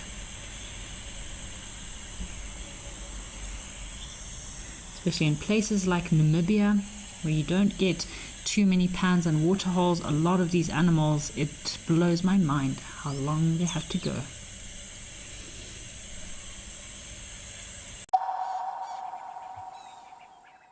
For years, we've shared virtual wildlife. Now, let's experience it for real. I'm Lauren Arthur, and I'd love to show you my amazing home here in the Greater Kruger of South Africa. This 5-night journey is an exclusive connection to my piece of untamed Africa. I live here in these gorgeous landscapes surrounded by epic wildlife. The wild is calling, so come and join me. At Wild Earth, we believe every story has the power to create change. That's why we've launched the Wild Earth Impact Foundation, a non-profit dedicated to conservation and social impact. By showcasing conservation stories, we can change lives, protect nature, and empower communities. We have partnered with Empowers Africa to accept tax-deductible donations from US donors. Your donation will help fund critical programs that support our mission. Join us and be part of the change. Would you like to know what an elephant's favorite food is? You could ask me questions like that in real time. Our safaris are live and interactive from the heart of Africa. The Potumas over here. Watch Safari Live and connect with nature.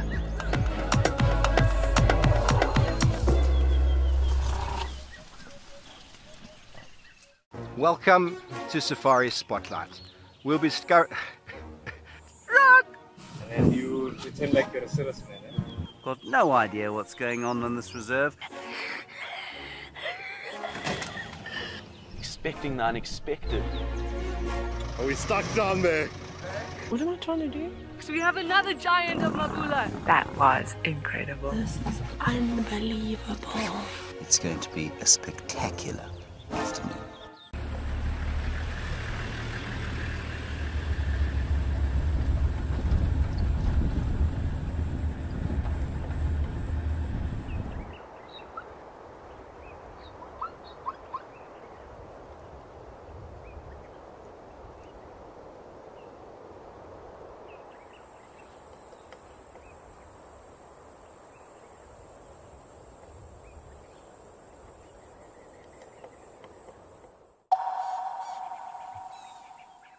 In here.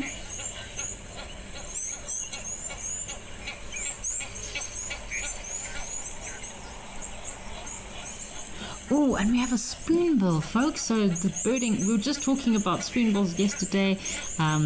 That's not often we see spoonbill at Tau. So lovely to see a spoonbill feeding away. Looks like we got a great white egret. Oh, spoonbill's got a fish. Just witnessed a kill. So spoonbill caught a fish, and very quickly this great white egret swooped in to try and get a bit of a free meal from that spoonbill. How exciting.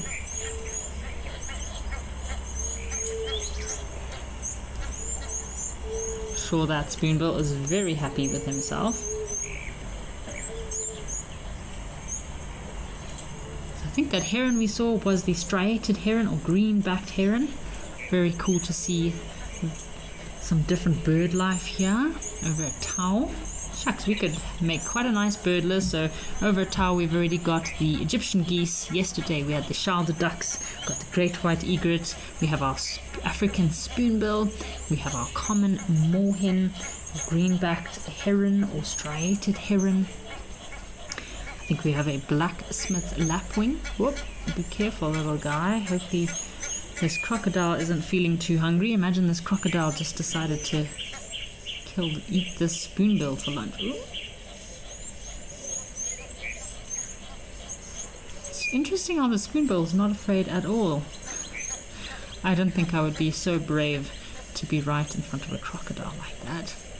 So yeah, 7 different bird species, all in this one little waterhole, just that I can see. I mean, we're still missing the black crake. Often there's a black crake somewhere around here. So yeah, could be a nice little bird list if you were to sit at Tau Game Lodge for an afternoon. I think you could easily get 30 or 40 bird species in a couple of hours if you were lucky enough. So Nikki is asking a question about warthogs. Nikki wants to know, will warthogs eat leftover buck? So Nikki, yes, I have seen warthogs feeding at carcasses. As I mentioned at Victoria Falls Safari Lodge at the vulture feeding, you can often see warthogs sneaking in to try and get some meat. So they are omnivores, they are pigs, they will feed on meat. And kind of gross fact, but I have also seen warthogs feeding on stomach contents of impala, waterbuck, kudu, I think even. So it's a bit disgusting, but again, it's a hard life out there for some of these creatures, so they have to find all means necessary in order to survive. So Ollie the Oxpecker, thank you for sending your question through. So Ollie is asking what has been happening today. So Ollie is a new member of 6 months, and Ollie, today we've had quite a busy day. We have had some interesting sightings, lots of giraffe across our locations, Oldonyo and in Founders Lodge. We had some zebra also at Founders. It's been very busy with our birding here the last couple of minutes in Tau. We also had a herd of wildebeest coming down to Tau. Lots of crocodile activity. No crocodiles mating today, but lots of crocodile activity here at Tau. Our spoonbill just caught a fish, so nice to see our spoonbill fishing. We did also have some buffalo over in Thorny Bush, some buffalo bulls resting in the shade and having a lovely mud bath. So yeah, mud baths or bush spas have been the flavor of the day for our buffalo, and we just came from Nguma in Namibia, and we had a warthog enjoying his spa day on this lovely Tuesday afternoon. Melanistic Marble, thank you for your comment. Melanistic Marble has said that the camera here is good for birding, and I do agree with you, Melanistic Marble. I think you would get quite a nice bird list here at Tau. I think it's probably my favorite birding location on live at the waterhole. If I were to pick 3 locations for birding, I'd probably pick Tau as my number 1. Lentore over in Kenya is a very good location to sit and watch birds, and then Safari Lodge over in Wangi National Park, Zimbabwe would probably be my 3rd location. So I would love you folks to send through which locations are your favorite locations on the Africam cameras for birding. I'm going to go with Tau, Lentore and Safari Lodge over in Zimbabwe are probably my favorite birding locations. So the QR code is on screen now, folks. Please scan that code and let me know what your favorite birding locations are here on the Africam cameras. We've got 7 bird species already, just doing a very brief look here at Tau.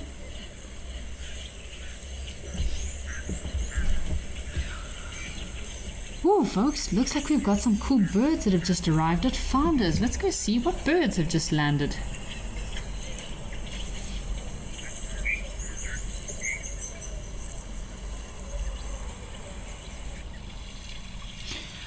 Okay, wow, check at this. So I know these shell ducks do look quite similar to Egyptian geese, which are not my favorite bird, but they are very cool. I do really love these shell ducks. So yesterday we saw, I think, the female shelled duck over at Tau. So the female shelled duck has the white head on the right, and the male has the the grey head just on the left there. So they are also coming down for their afternoon drink. So these are quite a rusty colored waterfowl.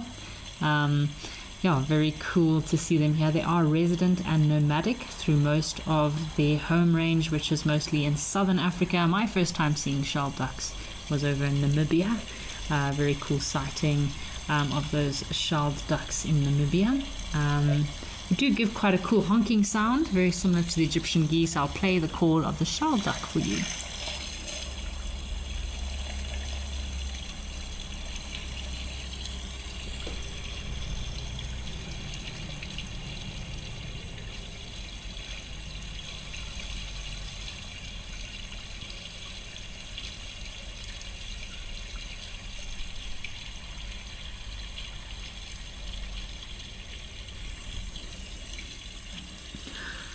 Yeah, it's a rather unusual sound, these shelled ducks vocalizing. So please, folks, I am dying to know what your top 3 favorite locations are, or even just your top favorite location on the Africam cameras for birding. I gave you my 3 locations, but I'd love to hear from our viewers and hear where your favorite locations are. So the birding here, in Founders over in the Eastern Cape is pretty good, but I find we have the same culprits coming to this small little pan, shall we say.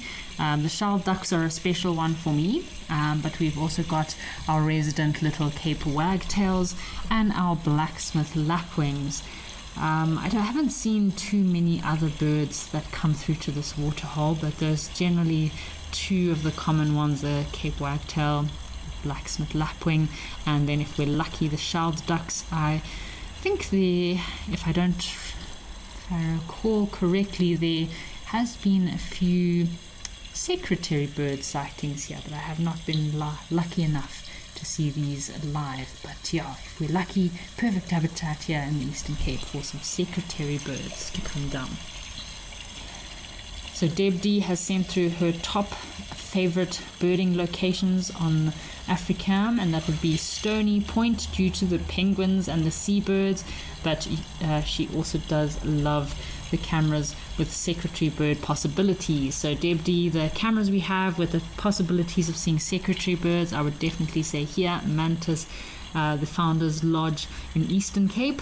Another one would be Safari Lodge in Wangi National Park would be another good one, and of course we do have our mating secretary bird pair in Old Donyo over in Kenya. So those would be my 3 guesses for locations you could find as secretary birds.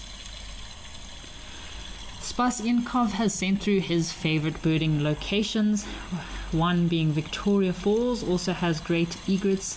Yes, I agree with you there, Spas. Tau and Stony Point and Wangi are definitely the best for birding, which is coming from Spas. Thank you, Spas Inkov. I agree with you there on those birding hotspots on the Africam cameras. We have Erica Oldno that also sent through her comment. Lentore is great, especially the pearl-spotted owlet and hummercops. Erica, I haven't seen pearl-spotted owlet there in Lentore, but I know the birding is incredible there. You get all those little wax bills coming through, and you can get, in one little bird party, 5 to 6 different kinds of little wax bills and sparrows. They've got some very, very cool birds there. Those go-away birds, they've got some very interesting go-away birds also in Lentore.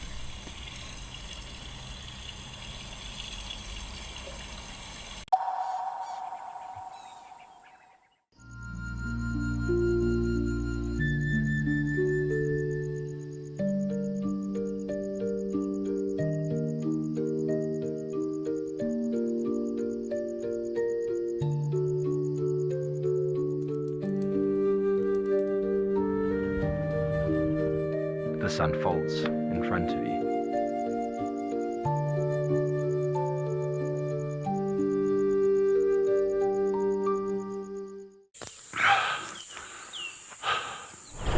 What does it take to handle the wild?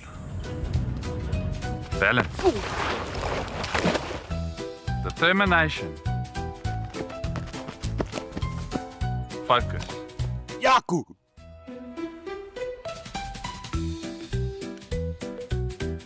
And gear that can take a beating so you don't have to.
Out here, every wild moment matters, and as a Wild Earth explorer, you won't miss a thing. Watch the Wild Earth channel, ad-free 24/7, where you can even rewind and watch something again. Get access to behind-the-scenes videos, fireside chats, and access to early travel offers. It is the best way to stay connected and be part of the Wild Earth family.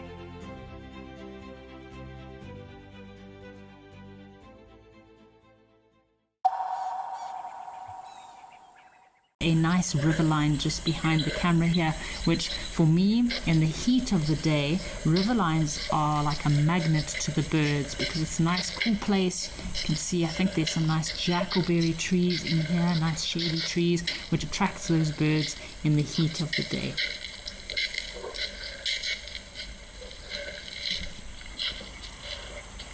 Perfect place for bird life and for birding. But again, you need to be very careful because it's also a perfect place to bump into some buffalo also looking to find some shade in the heat of the day. Oh, there's a tiny little elephant. Look at this little guy reaching away for a drink of water. So we have another question coming from OPT, who's asking what is the lifespan of a warthog? So generally the lifespan of a warthog is about 7 to 11 years of age. That would be in the wild.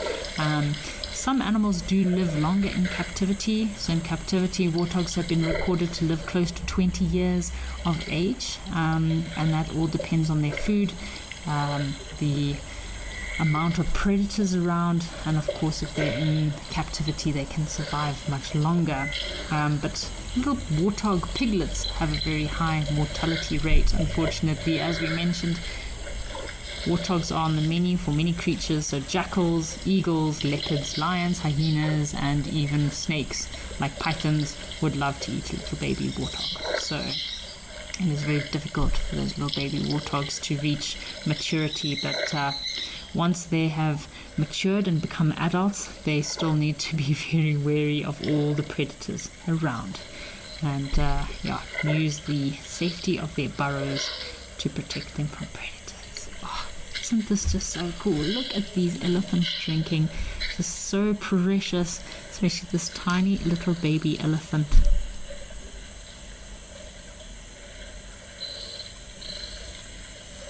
You can hear them slurping up the water.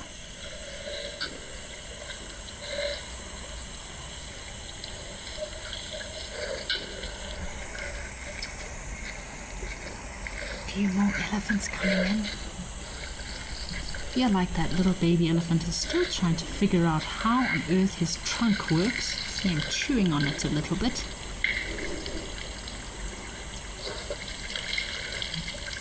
So many muscles in these little elephants' trunks. It takes quite a while for them to learn how to maneuver and coordinate that trunk of theirs.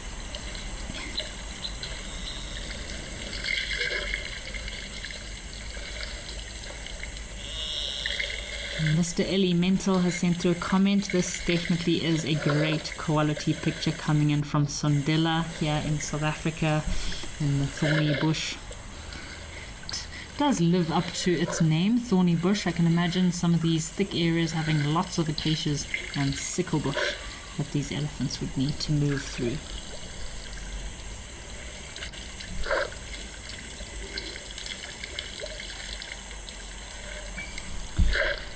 If you've ever been on safari in Africa, I'm sure this sound is very familiar to you. If you've ever camped out or done glamping in Africa in a camp that has a pan close by at night, these are sometimes the only sounds of elephants that you can hear is elephants slurping away at the waterhole.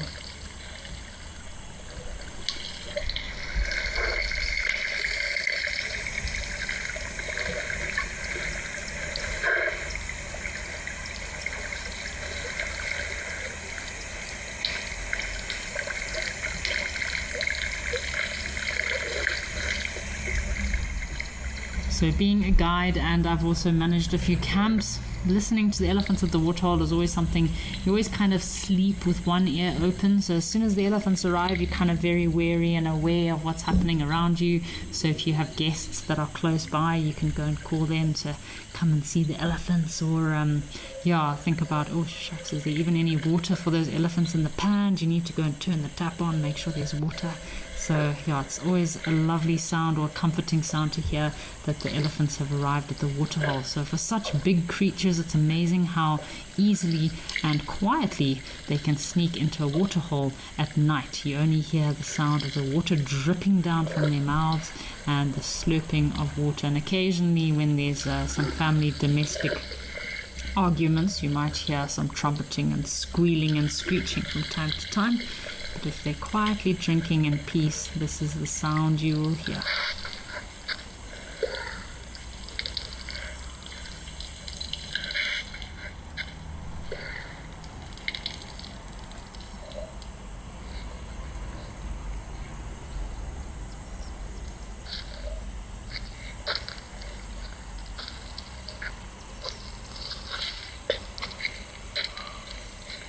Just brings such a smile to your face, doesn't it? And just thinking of being out in the bush and just hearing elephants. I've often slept in tents where the elephants actually brush past the corner of your tent, shifting and shaking the whole tent as they move by, or when the breeding herds rush into a waterhole, you feel like the ground is moving underneath you. Cool, so we've got a question from Michaela. Michaela is asking, what animal leaves the most unique tracks in the bush? So Michaela, I really like porcupine. Porcupines are really interesting and intricate tracks, same as honey badgers. Elephants' tracks, of course, are very big, very round, but quite nondescript. I love seeing predators' tracks, of course. Leopard, lion have very cool little tracks. I love little genet tracks, so you get very different tracks. I guess it's all what catches your eye and what interests you. Rhino tracks also super cool. Your hippo tracks stick out quite a lot, and of course your aardvark has little sausage-like toes with those nasty sharp claws on the end, which can be quite prominent too. So I guess it's all what sticks out and what catches your attention, what draws your eye. But I do love to find a leopard track. We were talking about tracking and leopards, and how this area would be perfect for leopards. Lots of nice shady leopard trees, perfect for leopards to hang out and sleep in the heat of the day, and in this mud is perfect substrate for tracking.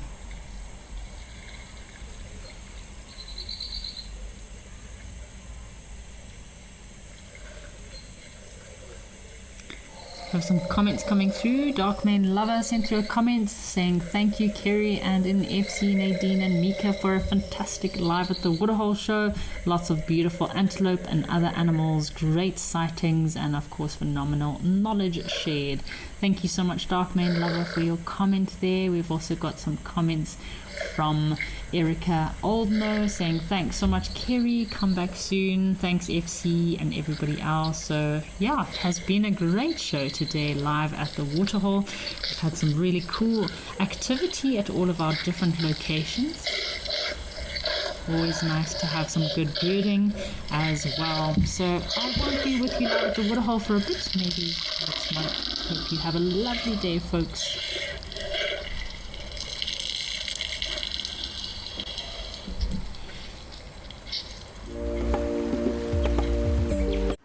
Welcome to Safari Spotlight.